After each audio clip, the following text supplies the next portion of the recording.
Assalamu alaikum. Imagine this right now. One day your heart suddenly stops beating. Your eyes close for the last time. And the real journey that every single human being must take begins. What happens the exact moment you die? Do you go straight to heaven or to hell? Do you come back in a completely new body? Or is there something entirely different waiting for you that no one around you has ever explained clearly? Let us begin with Islam, the faith followed by nearly 2 billion people today. In Islam, when a Muslim passes away, the body is treated with the utmost care and respect. It is gently washed 3 times with water, just like the way we perform wudu before prayer. After that, the body is wrapped in simple white sheets called the coffin. It does not matter if the person was rich or poor, a king or a beggar, everyone is buried in exactly the same plain white cloth. This reminds us that in front of Allah, we are all equal. The burial happens as quickly as possible, usually within 24 hours if it can be arranged. The body is placed in the grave on its right side facing the holy Kaaba in Makkah. Before the actual burial, the family and community gather for the janazah prayer. This is a special funeral prayer where everyone stands and asks Allah for mercy on the deceased. There is no bowing or prostration in this prayer, just standing and sincere supplication. But here's what most people do not know. The real journey does not end with the burial. It actually begins right after. According to authentic Islamic teachings from the Quran and the Sunnah of Prophet Muhammad, peace be upon him, 2 angels named Munkar and Nakir appear in the grave. They ask the deceased 3 very important questions. Who is your Lord? What is your religion? And who is your prophet? If you lived your life as a true believer, answering these questions will come easily and naturally. Your grave will expand and become as wide and comfortable as you can see. A window to paradise will open and you will see your place there. You will sleep peacefully until the day of judgment. But if you cannot answer them because of the way you lived, the grave will become extremely tight, pressing on your body, and a window to hell will open, bringing punishment until the resurrection. This in-between period is called barzakh, a barrier state between death and the final day of judgment, where the soul waits. I actually made a full detailed video explaining every single stage of barzakh from the moment the soul leaves the body, all the way to what the grave feels like.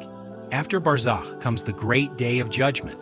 A trumpet is blown, and every single soul that ever lived is resurrected. All of humanity is gathered on one massive plain.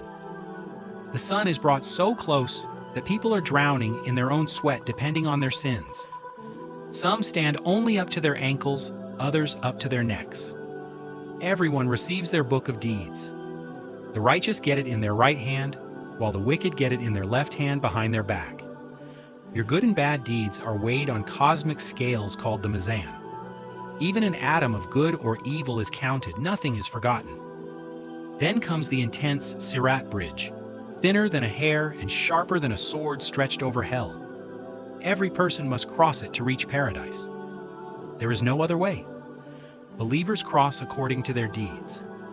Some fly across like lightning, some walk normally, some crawl on their hands and knees. The prophets help their followers, and Prophet Muhammad, peace be upon him, stands at the end calling out, "Oh Allah, save my ummah, save them." But those who rejected faith fall straight into the fire below. Islam describes 7 levels of hell and 7 levels of paradise, with the highest being called Firdaus. That was Islam. Now let us move to Judaism, which is like a cousin religion to Islam. They share many similar roots. In Judaism, the burial process is also very similar. The body is washed by a holy society called the Shevra Kadisha, wrapped in a simple white shroud, and placed in a plain wooden coffin. It is buried quickly, usually within 24 hours. But when it comes to the afterlife, Judaism has a very surprising teaching. Hell, which they call Gehenna, is not a place of endless torture. It is actually a place of purification, like putting your soul through a spiritual washing machine to clean it from sins. The maximum time anyone spends there is only 12 months. Even the worst human being who ever lived would eventually be purified, and move on to a better place. This is completely different from the eternal hell described in Christianity and Islam. The righteous souls go straight to Gan Eden, which means the Garden of Eden, a place of peace and closeness to God. Surprisingly, Judaism teaches that righteous people from all nations, not just Jews, have a place there. After death, the soul awaits Olam Haba, the world to come. Jews believe the Messiah will one day come, the dead will be resurrected, and the world will be perfected with no more suffering or death. Beliefs vary. Orthodox Jews expect literal physical resurrection. Reformed Jews see it spiritually, and Kabbalah teaches Gilgul, reincarnation, until the soul completes its purpose.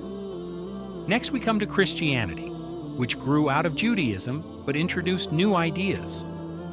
Christianity has different branches.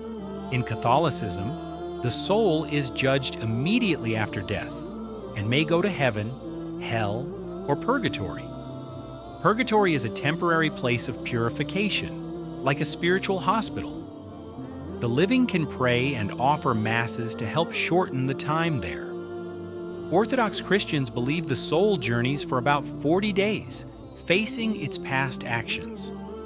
Prayers from the living help during this period. They view heaven and hell as the same divine presence experienced differently, joyful for the righteous, painful for those who rejected God. Protestants usually reject purgatory. They believe a person goes straight to heaven or hell based on faith in Jesus Christ. All Christians believe Jesus will return, the dead will be resurrected, and God will create a new heaven and new earth for the saved to live in eternal joy. Now let us step into something completely different, Hinduism. In Hinduism, the body is usually cremated. The eldest son lights the funeral pyre, and ashes are often scattered in the holy Ganges River. The soul, called Atma, is eternal. It never dies but moves to a new body like changing clothes. You have done this thousands of times but don't remember. After death, your life is reviewed. Good karma leads to Swarga, a heavenly realm. Bad karma leads to Naraka, a hellish realm. But both are temporary. You are then reborn, and possibly as a human, animal, or even insect. This endless cycle of birth, death, and rebirth is called samsara. Your next life's conditions are determined by past karma. The ultimate goal is moksha, complete liberation from the cycle. This is achieved through righteous living, meditation, devotion, and knowledge. Some traditions say you reach Vaikuntha or merge with God. Advaita Vedanta teaches you realize you were never separate from God. Buddhism took reincarnation and transformed the idea completely. Buddhism teaches there is no permanent soul. What continues is consciousness, like one candle lighting another. In Theravada Buddhism, rebirth is immediate into one of 6 realms based on karma. In Tibetan Buddhism, there is a 49-day period called the Bardo full of powerful visions. If you recognize the bright light and visions as projections of your mind, you can achieve enlightenment. Monks read the Tibetan Book of the Dead to guide the soul. The goal in Buddhism is nirvana, total freedom from the cycle of birth and death. It is the end of craving, attachment, and ignorance. Finally, let us talk about one of the oldest religions, Zoroastrianism. Zoroastrianism is older than Christianity and Islam. Traditionally, bodies were placed in towers of silence for vultures. Today, many bury or cremate. After death, the soul stays near the body for 3 days. Then on the 4th day, it faces judgment at the Chinvat Bridge. If you lived righteously, your conscience appears as a beautiful guide and the bridge is wide. You reach the house of song, a paradise, with Ahura Mazda. If wicked, the bridge becomes razor thin and you fall into the house of lies. What makes Zoroastrianism unique is that hell is not eternal. At the end of time, during the Frashakareti, evil is destroyed, all souls are purified, and the entire universe is renewed and perfected. So there you have it. 6 major religions and their beliefs about what happens after death. Which view surprised you the most? Tell me in the comments. I read every one. If you enjoyed this video, please like, subscribe, and turn on notifications. Drop your suggestions for future videos below. May the Creator guide us all to truth and grant us a beautiful ending. Assalamu alaikum wa rahmatullahi wa barakatuh. See you in the next video, inshallah.